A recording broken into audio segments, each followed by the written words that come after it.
My name's Gavin Paterson and I run a recording studio. I'm TJ Green. I'm the lead singer and guitarist of CRASHKID.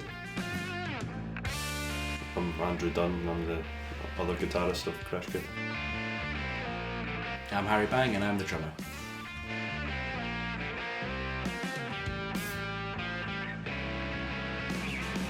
I'm too overwhelmed to think.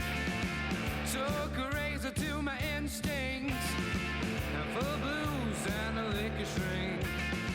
So I had drum lessons since I was 12. So I've had a lot of my influences from drummers I've met and kind of people that have been around. So they're sort of, maybe not drummers that are well known in pop music, but ones that kind of helped me a lot. A guy called Craig Bundell was probably the first drummer I saw that kind of made me want to play drums.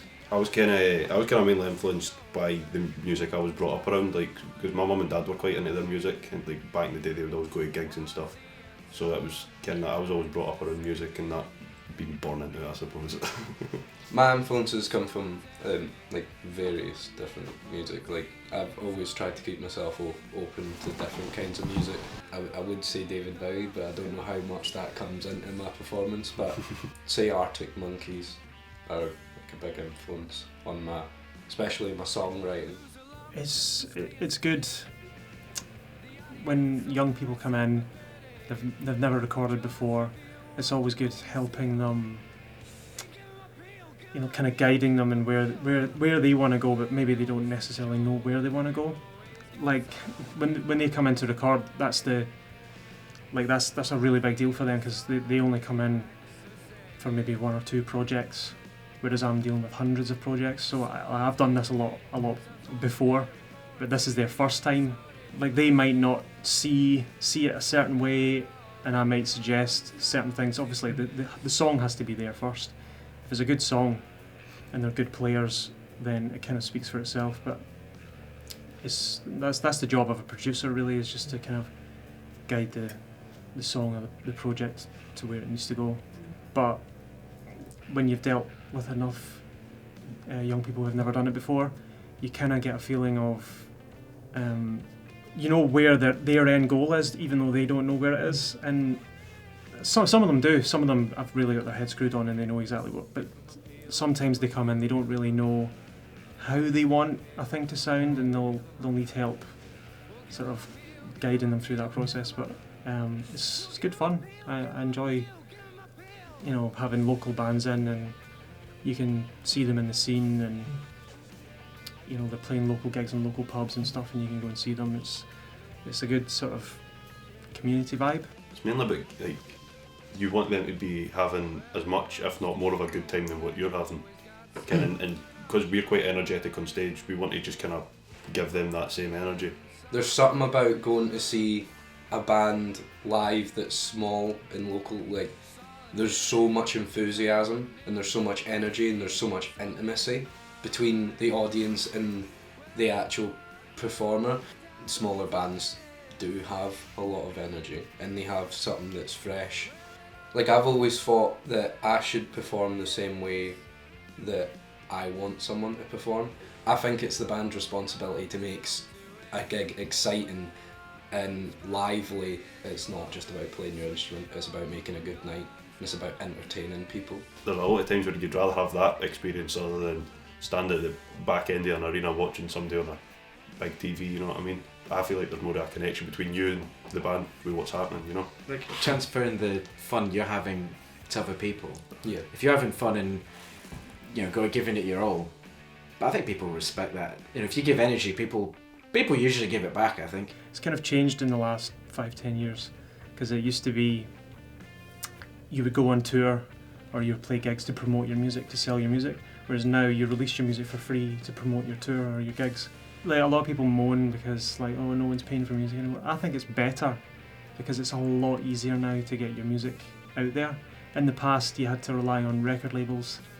There was no way of distributing music 30 years ago.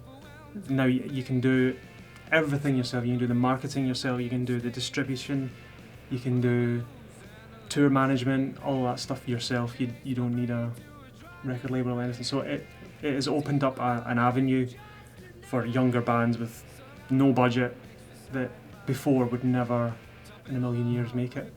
A lot of big bands from Scotland in recent times, and there's quite a lot when you think about it. I think there's probably more live music now than there's ever been, because there's such an incentive for keeping music live, especially in Glasgow. Glasgow is the one that embraces and is the most proud of its music scene. Just seems like when you walk down the street in Glasgow, there's a live band virtually in every pub and venue, just playing all the time. Yeah, you do get music venues across Scotland that you know are trying to push for local artists and stuff, but it's Glasgow where they're actually proud of their music scene and support their music scene. And not necessarily big bands. It's all local guys. It's quite a good scene. I kind of think, see, with Glasgow, it's like the people are, because it's such a big city, the people in Scotland are so different to each other all the time. You get a lot of different styles in that, and the fact that it's all, you can all like see it in the one place, it kind of like broadens the music scene in a way, because like it brings more folk to it, because alright, say I might be into this type of music, well, oh, there's a bit of that there for you, but there's also a bit of something else. Someone like Lewis Capaldi can come from virtually nothing and then boom overnight, so it can still be done the old-fashioned way. Especially because of places like King Tut's and O2 and all that, like these venues that have done things for bands, and even especially King Tut's, because it is very infamous for having bands that start in their early days played there, and then, you know, kind of skyrocketed. Pretty sure Oasis played there as well, just before they really kicked off. But you know, you hear those stories of like, you know, Oasis plays King Tut's and then the next minute they're Oasis or whatever. Like, oh, it's like 1 in a million chance, but it does still happen occasionally.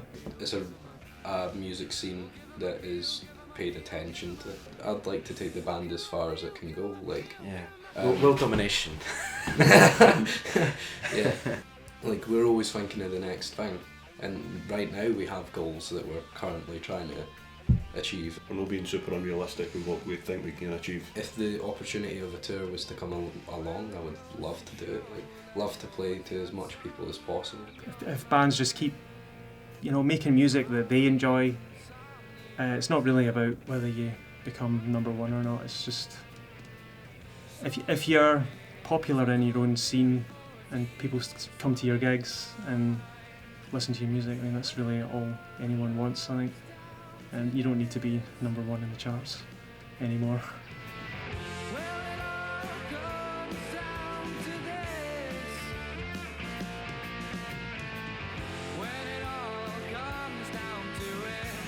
When it all comes flying in your face. When it all... Bonus question. You think about writing a song with Brexit? Another one. I might just play the drums with like a baseball bat and just destroy them and then cry. Yeah. That might be my song. No, Union just Jacks beat. in the front of them. No, just like Union Jack. just do a Slipknot. Just like beat like a beer keg Aye. with a baseball bat. And, Light up on fire and everything. Just like an audio, just Boris Johnson in the background, just Yeah. playing out your guitar.